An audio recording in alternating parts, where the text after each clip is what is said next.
right. Who's excited about an ethics course? And you Because get it's pushed. you, only because it's you. Thank you. Thank you.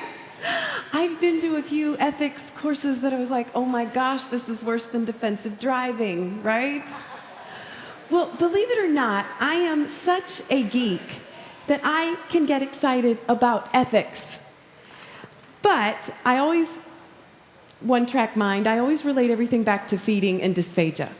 So today, we are really going to get into this and talk about, okay, yes, here are the ethical principles, but what does that mean in your day-to-day therapy life? How does this apply? Why, Jen, can you manage to get excited about ethics?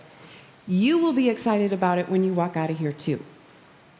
And in the last half, I'm going to give you some tools that can not only help you at work, but they could probably save your marriage too. There's the disclosure statement that we have to do. As far as any relevant relationships I might have, CEU Espresso is our new continuing education company. For those who don't know, I contracted Lyme disease or had an exacerbation of it, or they can't decide. Did I have it all along and the parasites I got in China brought it out? Who knows? Or did I catch it there? But I've been real sick for the last 3 years. And so while I used to travel 2 to 3 weekends a month with Chow teaching, I can't do that.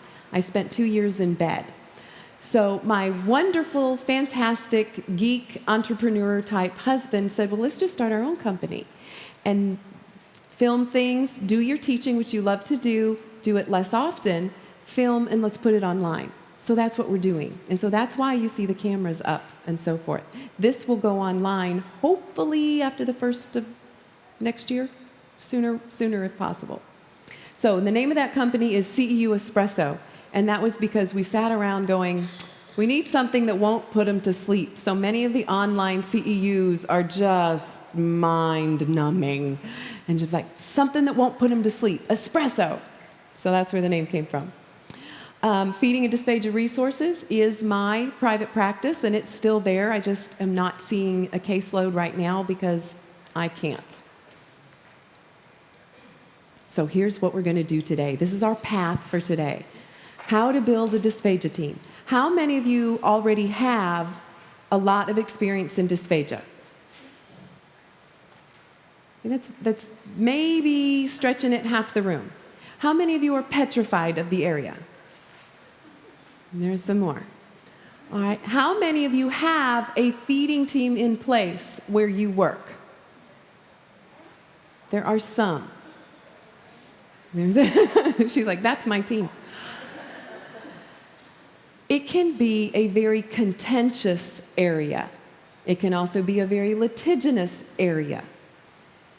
I want to give you tools to make it fun, easier, efficient, and effective. So the way we're going to do this, when we talk about building a dysphagia team, because if you've heard me talk at all, you know I am a huge proponent of the team approach in dysphagia. No one profession brings everything to the table necessary to treat feeding. It is just not possible.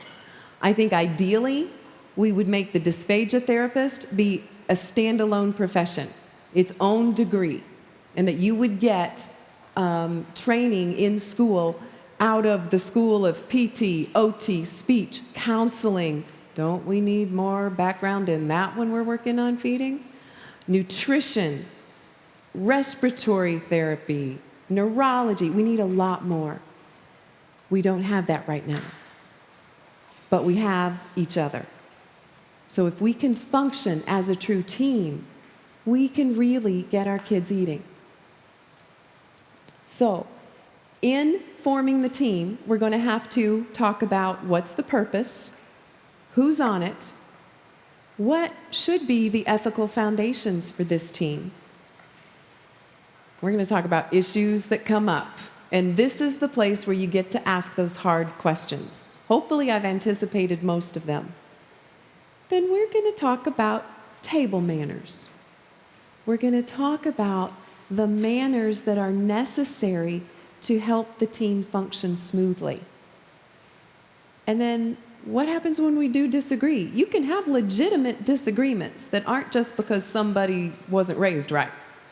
What do you do? How do you handle legitimate disagreements in a way that builds team cohesiveness rather than tears it apart?